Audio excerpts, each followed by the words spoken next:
I believe President Trump is going to be about 3 hours late. I haven't seen the updated schedule. In the G20, there's a world of parallel prosperity from which all will benefit. The United States is a premier destination for global capital.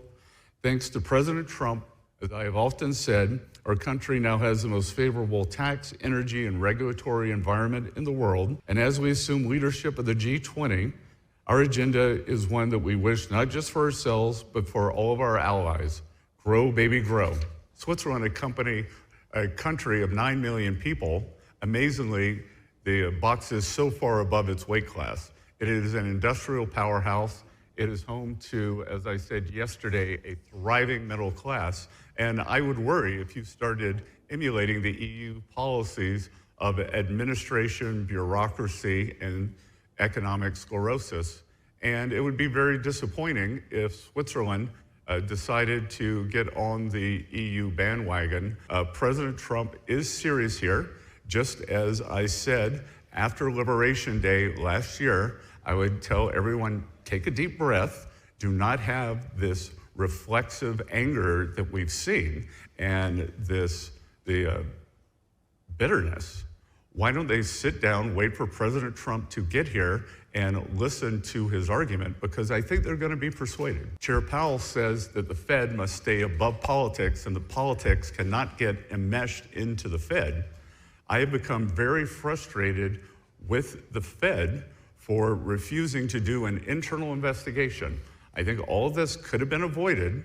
I have been calling for an internal investigation at the Fed since last summer. And even before that, I can tell my message to Governor Newsom is the Trump administration is coming to California. We are going to crack down on waste, fraud, and abuse.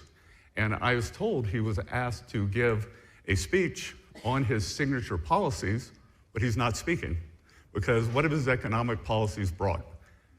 Outward migration from California, a gigantic budget deficit, the largest homeless population in America, and the poor folks in the Palisades who had their homes burned down. He is here hobnobbing with the global elite while his California citizens are still homeless.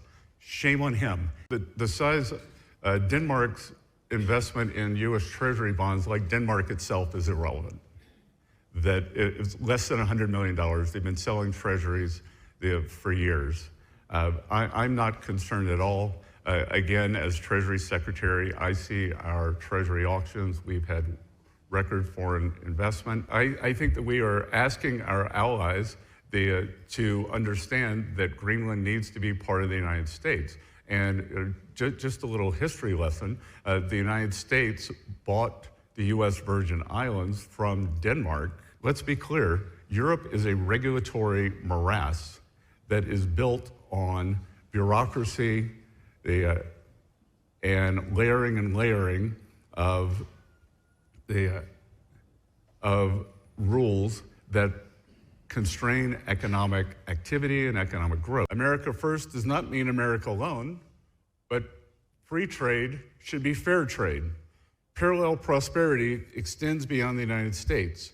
It is a global rebalancing that the president has shouldered for the benefit of all, especially the American people. A rebalancing of international trade was long overdue, and with the numbers we've seen, rebalancing must continue.